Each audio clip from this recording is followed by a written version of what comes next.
사랑의 교회가 오는 6월 1일 성전 헌당 감사 예배를 드립니다. 네, 최근 오정현 목사의 재신임을 묻는 공동의회에서 96.42%의 표를 얻었는데요. 네, 저희 C채널 방송과 만나 그간의 소회를 밝혔습니다. 네, 사랑의 교회를 담임하시고 또 국제제자훈련원 원장님이신 오정현 목사님 오늘 모셨습니다. 목사님 안녕하세요. 반갑습니다. 오늘 이제 국제제자훈련원에서 하나님께서 함께하신 제자훈련 세미나가 올해도 참 은혜 가운데 마무리가 됐습니다. 힘드셨지만 또 즐겁기도 하셨을 텐데 어떠셨나요, 네. 목사님? 저희 교회가 이번에 113기 세미나예요. 그러니까 전 세계에 많은 세미나가 있지만 34년간 이렇게 한결같이 113기 세미나한 것이 너무 귀하고 또 하다 보면 우리도 모르게 관성에 의해서 그냥 루틴하게 할 수도 있는데 이번 세미나는 또 하나님이 새 마음과 새 영을 주시고 또 새로운 차원을 허락해 주신 것 같아요. 너무 감사하고 그러면서도 우리 교회나 또 제자훈련 세미나가 목표로 하는 목회의 본질, 목회의 본질에서 이탈하지 아니하고 집중할 수 있도록 그렇게 한 것이 너무 축복이었습니다. 네, 목사님 그럼 이제 제자훈련 지도자 세미나, 칼 세미나가 어느새 한국교회를 대표하는 훈련 프로그램으로 자리를 잡은 것 같은데요. 이 칼 세미나에 대해서 또 간략하게 소개를 부탁드립니다. 칼 세미나는 본래 사랑의 교회가 교회를 시작할 때에 평신도 훈련에 대해서 한 사람을 그리스도의 온전한 제자로 삼겠다는 이런 목표를 집중하면서 교회를 섬겼는데 아시는 대로 70년대, 78년도에 시작해서 80년대, 90년대를 거치면서 교회가 폭발적으로 살아가고 이렇게 했죠. 그런 와중 가운데 우리 옥하는 목사님 평신도를 깨운다는 책, 그걸 이제 중심으로 해서 또 저희 교회가 제자훈련, 사역훈련 이런 훈련들을 통하여 이렇게 그리스도의 제자들을 키워내는데 목회 현장이 이렇게 열매가 있고 축복이 있다 보니까 많은 그 요청을 받게 되었고 그렇게 해서 이제 86년도에 이걸 시작했습니다. 시작을 해가지고 지금 이제 34년째인데 주로 담임 목사님들이 주로 하시고 또 부교육자들이 하더라도 칼 세미나 출신 담임 목사님 출신 교회 부목사님들이 주로 이제 참여하시고 국내적으로 한 2만 명이 좀 넘게 이렇게 수료하셨습니다. 졸업이라고 하진 않고 수료라고 하고 그리고 좀 굉장히 이 코리안 스타일 강한 훈련이에요. 네. 아침 8시부터 밤 한 9시간 넘도록 거의 쉼이 없이 일주일 내내 이렇게 하는데 다들 이렇게 견뎌주시고 또 집중해주시고 그런데 한국에서 2만 한 1,000명 또 미주 세미나에서 2만 한 5,000명 또 일본 세미나에서 한 600명 대만 세미나에도 한 500명 또 중국 또 대상으로 해서 이렇게 하고 요즘은 또 이제 또 브라질 세미나가 남미 세미나가 좀 이렇게 많이 활성화되어 있고 그러는 가운데 요즘은 매 세미나마다 적게는 한 40~50명 많게는 90명 정도 여러 나라에서 이렇게 참여를 하셔서 지금은 2만 한 5,111명인가 하는 분들이 칼 세미나를 수료하고 있습니다. 네, 좀 더 화제를 확대해서요, 목사님. 사회적 이슈에 대해서 좀 생각을 들어보고 싶습니다. 요즘 한국 사회가 굉장히 갈등이 문제가 되고 있잖아요. 젊은 세대와 나이가 있는 세대, 남녀 또는 심지어 남한과 북한의 문제도 갈등에서 비롯된 것들인데 이제 이것에 대해서 목사님은 또 목회 철학과 연결해서 어떤 생각을 가지고 계신가요? 결국은 신학이란 것이 교회라는 울타리 안에서만 있으면 되는 거 아니잖아요. 그리고 제자훈련을 한다고 해서 예수님의 제자로 성숙했다고 그래서 나만 성장했다 그렇게만 하면 되지 않잖아요. 그러니까 저희 같은 경우는 이제 이 제자훈련이 국제화되게 하시고 또 피 흘림이 없는 복음적 평화 통일을 위하여 쓰임받게 하시고 그 다음에 글로벌 인재를 양성하게 하시며 그 다음에 특별히 교회가 대사회적인 책임을 감당해야 한다. 오늘날 우리가 참 고생을 많이 했고 또 3차 산업혁명 시대의 인터넷 시대에는 우리가 한국교회의 이미지라든지 이런 것들을 유지하는 게 좀 어려웠어요. 인터넷 시대는 우리가 많은 공격을 당하고 어려움이 좀 있었어요. 그런데 이제 4차 산업혁명 시대는 빅데이터, 그 다음에 유튜브, 그 다음 인공지능의 AI잖아요. 그러니까 Artificial Intelligence, 인공지능인데 저희들은 Anointed Inspiration, 기름 부음 받은 영감 있는 이걸 바꾸자. 이렇게 해서 4차 산업혁명 시대는 우리가 다시 회복할 수 있다는 그런 확신이 들었어요. 인터넷 시대는 무차별 공격을 받았지만 이제 진실이 뭔지, 그 다음에 한국교회가 갖고 있는 강점이 뭔지, 그 어떤 그 종교보다도 기독교는 강력한 말씀을 통한 말씀 자본이 있어요. 지나간 2000년 동안에 성경을 해석하고 성경을 설교하고 하는 얼마나 강력한 자본이 있습니까? 말씀 자본이 있고, 한국교회만 하더라도 특별히 산기도부터 시작해가지고 철야기도, 뭐 금식기도, 중보기도, 이 기도 자본이 있고, 한국교회는 어떤 교회보다도 어떤 나라보다도 헌신 자본이 있어요. 전 세계 어느 교회가 집 팔아가지고 전세 살면서 교회 짓고, 전세 그만두고 월세 살면서 교회 헌금하고, 이렇게 해가지고 교회를 지은 이 헌신 자본. 또 한국 교회는 말씀 자본이 있어요. 말씀 자본은, 우리나라는 선교사가 들어오기 전에 먼저 성경 번역한 것이 먼저 들어왔어요. 그래서 한국교회 유명한 사경회잖아요. 그리고 한국교회는 찬양과 기도의 자본이 있고, 이게 강력한 빅데이터거든요. 이 빅데이터들을 활용하고 4차 산업, 그리고 유튜브를 잘 활용해가지고 앞으로 한국교회가 대사회적인 이미지를 바꿔야 된다. 그럼 구체적인 현장에서 우리가 어떻게 바꿔야 되는가? 지금 한국 사회가 당면한 한 서너 가지 문제가 있는데, 그중에 크게 문제를 꼽으라면 하나는 뭐냐면 저출산 문제예요. 그런데 저출산 문제가 신부님들이 해결할 수 있겠습니까? 캐톨릭이? 저출산 문제를 죄송하지만 스님들이 해결할 수 있겠습니까? 저출산 문제는 한국교회에 주신 해결하라고 하는 지고지순의 사명 중에 하나예요. 저희 교회 같은 경우는 어떨 때는 1년에 제가 유아세를 600명을 줬어요. 1년에. 엄청난 거죠. 결혼이 한 700건이 있고, 장녀도 물론 뭐 한 700건이 있습니다만은 아이들이 많이 태어나는 편인데, 이게 우리가 주신 소명으로 알고, 이 한국교회가 이 저출산의 문제를 어떻게 해결할 수 있을 것인가. 신앙적인 차원에서, 제자훈련의 차원에서 저희들은 대통령 되는 것보다도 아이 둘 셋 낳는 게 훨씬 낫다. 아이 하나를 다음 세대를 위하여 하나님 나라의 일꾼으로 키울 수 있다면 너무나 축복된 것이다. 그렇게 생각하고, 제자훈련으로 잘 무장된 성숙한 그리스도인이 앞으로 한국 사회에 아이 낳으면 교회 데리고 와라.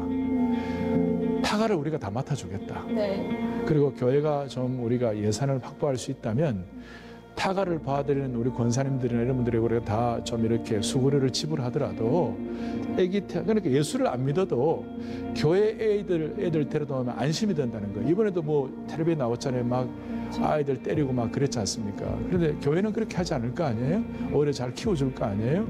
저 북한의 김일성 거기는 주체사상에 의해서 어릴 때부터 아이들 수령님에게 태어난 우리가 제일 좋아요. 저도 한 가보기도 하고 그렇게 해봤는데, 애들 완전 어릴 때부터 막 시내를 하거든요. 근데 우리는 신앙적으로 어린아이들을 한국교회가 같이 연대를 해서 한국교회 다 데리고 와라. 네. 그럼 우리가 아이들 어릴 때 키워주겠다. 이 저출산 문제를, 그래서 훈련된, 제자 훈련된 분들이 이거 역할을 하면 너무 좋겠다. 그다음 두 번째로는 지금 한국 사회의 제일 심각한 사회적인 문제 중에 하나가 미세먼지 문제예요. 미세먼지 문제도 우리 한국 교회가 훈련된 믿음의 사람들이 영적 청정 대사가 되어가지고 이 문제를 해결하면 좋겠다. 구체적으로 우리가 본래 먼지였다고.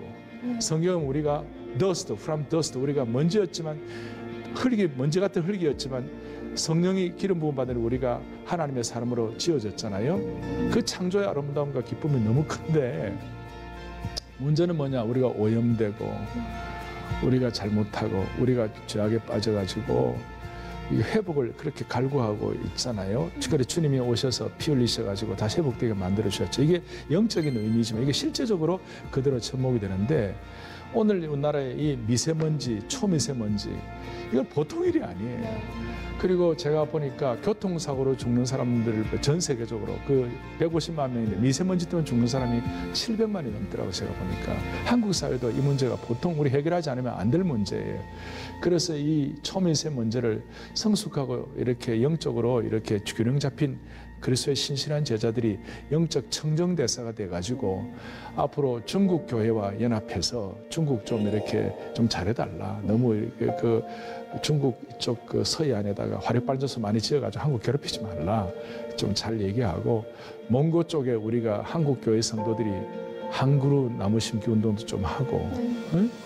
그렇게 하고 실질적으로 시골이나 또 환경적으로 어려운 가정들 이런 가정들이 한국 교회가 공기청정기도 좀 지급하고 실제적으로 일할 수 있도록 뭐 우리 교회만 할 수 있는 건 아니고 성숙한 그리스도인이 합쳐가지고 그래서 이 미세먼지, 육신의 미세먼지뿐만 아니라 영적인 미세먼지를 극복할 수 있는 그런 결정적인 역할을 한국교회가 과거에 2007년도에 태안 기름 유출을 우리 한국교회가 앞장서서 막았던 것처럼 우리가 다 정리한 것처럼 그걸 했으면 좋겠다.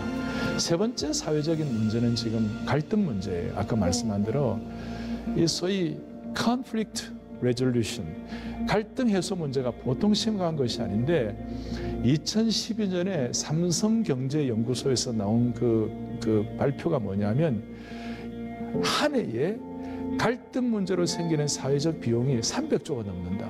이야, 기가 막힌 내용이에요. 그래서 이 문제를 어떻게 해결하면 좋겠는가. 수많은 갈등과 고통과 아픔을 겪었던 그 성도들의 삶을 통하여 배워진 진리 지식, 그 다음에 영적으로 무장된 것, 그리고 뭐 저희 교회마다도 건축하면서 너무 고생을 많이 했는데 이런 갈등을 겪은 소위 갈등을 겪은 그리고 치유받는 과정 속에 주신 은혜를 가진 고난 자본, 갈등을 해결하는 자본들을 우리가 갖고 있으니까 이 고난 자본을 주축으로 해가지고 사회적인 갈등 문제를 치유할 수 있는 역할을 교회 아니면 누가 하겠어요. 그리고 교회가 가진 화해와 평화와 그 다음에 이 사랑의 문제가 아니면 어떻게 해결하겠어요. 그리고 또 심각한 문제는 남북 문제를 이렇게 놓고 우리가 정말 최선을 다하려고 그러고 있는데 남남 문제의 갈등도 해결 안 됐는데 어떻게 남북 문제를 해결하겠어요. 그리고 난 다음에 남북 문제에 이중성이 있어요. 그건 뭐냐? 이 공산주의는 우리가 붉은 용이라고 그러죠. 다 멸해야 할 대상이에요. 공산주의는 우리가 용납할 수 없는 대상이에요. 그렇지만 북한에 있는 우리 사람들은 우리가 진정성을 가지고 또 대해야 할 그런 대상이에요. 그래 이게 대단한 갈등이에요. 이 갈등의 문제를 영적으로 성숙한 그리스도의 제자들이 화해적 이미지를 가지고 피 흘림이 없는 복음적 평화 통일. 복음이란 건 뭐예요? 이 세상에 있는 모든 종교는요, 자기 실력과 자기 능력과 자기 애씀을 통하여 구원의 세계, 피안의 세계, 니르바나의 세계, 저 안식의 항구에 도달하고자 그런다고. 그런데 기독교만이 우리의 실력과 능력이 아니라 하늘의 황태자인 예수님 이 땅에 보내 피 흘리셔가지고 하나님 이 땅에 내려오신 소위 계시의 종교예요. 하나님이 먼저 행동하신 거예요. 제자 훈련의 키도 뭐냐면 세상의 모든 제자는 고명한 대사를, 고명한 그 스승을 막 찾아가는 거예요. 과거부터 고대 근동, 그레코 로만 고대 근동부터 지금까지 찾아가는 거예요. 그런데 기독교만은 제자가 스승을 찾아가는 것이 아니라 우리의 진정한 영적 스승이신 예수 그리스도께서 우리를 찾아오신 것이에요. 마태를 찾아가시고 베드로를 찾아가시고 그 찾아간 대상들은 테러리스트 시몬도 있고 그 또 매국노 그 세리 마태도 있고 또 잘난 사람 가룟유다도 있고 참 가난한 어부 출신도 있고 주님이 이걸 찾아가신 거예요. 그게 얼마나 영광스러운 기독교의 진리인지 몰라요. 그래서 갈등 구조를 복음적 원칙에 의하여 우리가 해결할 수 있다면 앞으로 한국 교회가 이 저출산 문제, 그 다음 미세먼지 문제, 그 다음 갈등 문제, 이 세 가지를 아주 주축으로 삼아가지고 저희 교회는 이제 6월 1일 날 헌당식으로 하려고 합니다. 교회 지으면서 뭐 모든 것들 다 정리하고 이제 6월 1일 헌당식을 하려고 하는데 헌당식 할 때에 이런 문제들을 좀 해결하면 좋겠다는 간절한 마음입니다. 예. 그 말씀해주신 대로 말씀과 기도, 헌신 이렇게 가장 신앙의 기본적인 것들을 지켜나가다 보면 한국교회 위기도 충분히 대처할 수 있지 않을까라는 아멘. 생각이 들었습니다. 네.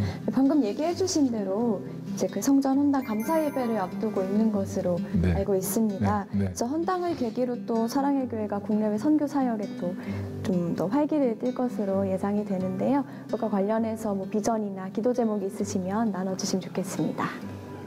지나간 6년 동안 참 건축하면서 수많은 고난도 안고 우리 성도들 눈물과 땀과 진액과 심지어 이렇게 피를 쏟아가면서 고생을 하고 이제 정리할 것들을 다 정리하고 이번 6월 1일 날 헌당식을 하게 되었습니다. 우선은 우리 생명 되시고 소망 되신 하나님께 모든 감사를 올려드리고 그리고 우리 자체적으로는 기쁨과 감사의 잔치가 되기를 바라고 그 다음에 한국 교회의 어떤 대형 교회가 시대적인 소명을 어떻게 감당해야 할 것인가 조금 전에 말씀한 대로 사회적인 어떤 책임을 감당해야 되니까 갈등 문제라든지 그 다음에 미세먼지라든지 저출산 문제라든지 이런 것들을 제대로 감당할 수 있도록 실제적인 어떤 방책이나 선언이 있으면 좋겠고 무엇보다도 글로벌 인재들을 저희들이 키우고 양육할 수 있도록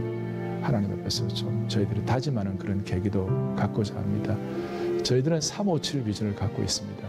3년으로 한국교회가 글로벌화되는데 이제는 4차 산업혁명 시대니까 전 세계가 서로 이렇게 연계되어 있으니까 글로벌화되게 하시고 5년 내로 한국교회와 미국교회가 힘을 잘 합쳐서 중국교회를 지혜롭게 섬기게 하시고 어차피 중국이 지금 전 세계 제일 많은 기독교인들을 이제 가정교회를 중심으로 해서 이렇게 형성하고 있으니까 그리고 7년 내로 주께서 피 흘림 없는 복음적 평화 통일의 은혜를 주셔서 평양에서도 특별 새벽 부흥회를 하게 하여 주십시오.